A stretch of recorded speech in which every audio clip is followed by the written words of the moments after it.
ഈ ഗൾഫിൽ ജോലി ഉണ്ടായിരുന്ന ഈ രജ്കുമാർ മറ്റൊരു യുവതിയുമായിട്ട് പ്രണയത്തിലാവുകയും ആ പെൺകുട്ടിയെ വിവാഹം കഴിയുണ്ടായി. ട്രെയിനിന്റെ മുമ്പിൽ ചാടി ആത്മഹത്യ ചെയ്യാൻ ശ്രമിക്കുന്നത് വരെ ഈ സോന ഇരുന്ന ഭാഗത്ത് നിന്നാണ് പൊട്ടിത്തെറിയും തീപിടുത്തവും എല്ലാം ഉണ്ടായിരിക്കുന്നത്. എഞ്ചിനൊന്നും കുഴപ്പമില്ലാത്ത കോഴിക്കോട്ട് പേരാമ്പ്രയിൽ കാറിന് തീപിടിച്ച യുവതി മരിച്ച സംഭവത്തിൽ ഇപ്പോൾ ഒരു വഴിത്തിരിവ് ഉണ്ടായിരിക്കുകയാണ് കേസിന്.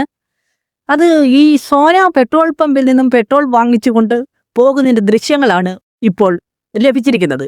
ഇതിന്റെ അടിസ്ഥാനത്തിൽ നാം ചിന്തിക്കുമ്പോൾ ഈ സോന തന്നെ ആത്മഹത്യക്ക് ശ്രമിച്ചതാണോ, അതോ ഭർത്താവാണോ ഇത് ചെയ്തിരിക്കുന്നത് എന്നുള്ള ഒരു സംശയമായിരുന്നു ഇതിനു മുമ്പ്. അതായത് ഈ മരണം നടന്ന ദിവസങ്ങളിൽ ഒരുപാട് അഭ്യൂഹങ്ങളായിരുന്നു പ്രചരിച്ചിരുന്നത്. കാരണം ഭർത്താവ് തീയിട്ടതാകാം എന്നുള്ളൊരു നിഗമനത്തിനായിരുന്നു സോനയുടെ കുടുംബാംഗങ്ങൾ ഇരുന്നിരുന്നതും. കേസ് അതിൻ്റെതായ ആ വഴിക്ക് തന്നെയാണ് കേസ് അന്വേഷിച്ചതും. ഒക്കെ കാര്യങ്ങൾ മാറി മറിയുന്ന ഒരു അവസ്ഥയിലേക്ക് നീങ്ങിയിരിക്കുകയാണ്.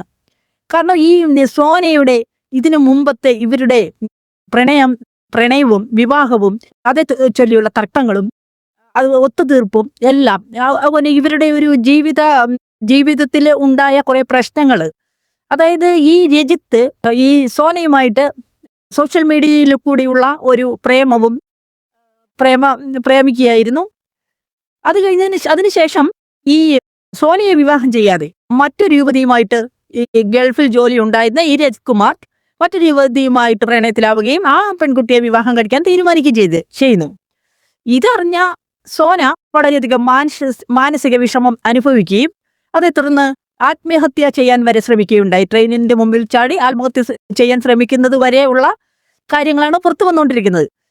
അപ്പോൾ ഒത്തുതീർപ്പോടുകൂടി തന്നെ ഈ സോന ആത്മഹത്യ ചെയ്യാൻ തീരുമാനിച്ചതിനെ തുടർന്നുള്ള കേസും അന്വേഷണങ്ങളും വീട്ടുകാരുടെ ഇടപെടലും എല്ലാം കൊണ്ടും അന്വേഷണത്തിന്റെ ഭാഗമായിട്ടുള്ള പോലീസ് കേസും എല്ലാം കൂടി ഒരു ഒത്തുതീർപ്പ് എന്നോണം പോലീസ് സ്റ്റേഷനിൽ വെച്ച് അവരുടെ ഈ വിവാഹം ചെയ്യാം എന്നുള്ള തീരുമാനത്തിൽ ഒത്തുതീർപ്പിൽ എത്തുകയും ചെയ്യുന്നു. അങ്ങനെയാണ് ഇവരുടെ വിവാഹം 2023 നടക്കുന്നത്. 3 വർഷം മാത്രമായാണ് ഇവരുടെ വിവാഹം കഴിഞ്ഞിട്ടായത്. ഇതിനോടടിക്ക് ഒരുപാട് പ്രശ്നങ്ങൾ, വഴക്കുകൾ, മാനസിക വിഷമങ്ങൾ, ഒരുപാട് പ്രശ്നങ്ങൾ ഒത്തിരി നാളുകൾ ഇവരുടെ ജീവിതത്തിൽ ഉണ്ടായിട്ടുണ്ട് എന്നുള്ളതാണ് നമുക്ക് ഇത് കേൾക്കുമ്പോൾ മനസ്സിലാകുന്ന കാര്യങ്ങൾ.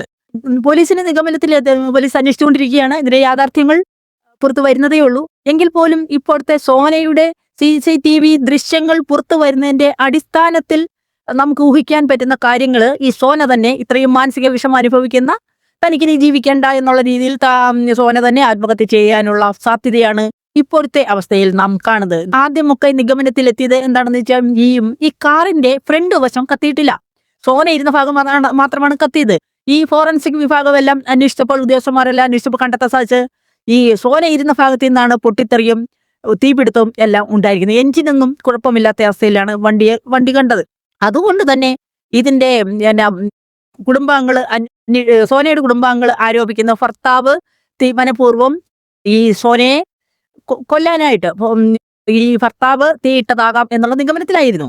പിന്നീടാണ് ഈ CCTV ദൃശ്യങ്ങൾ വരുന്നതും ഇപ്പോഴത്തെ അവസ്ഥയിൽ ഈ ദിശ മാറുന്നതും ഒക്കെ. ഇനി ഇപ്പോൾ ഇതിന്റെ കൂടുതൽ അന്വേഷണം ഉണ്ടെങ്കിൽ മാത്രമേ ഇതിന്റെ യഥാർത്ഥ കാരണങ്ങളും മരണകാരണവും ഇതാരാണ് ഇതിന്റെ പിന്നിൽ എന്നെല്ലാം നമുക്ക് കണ്ടറിയേണ്ടതായിട്ടുണ്ട്.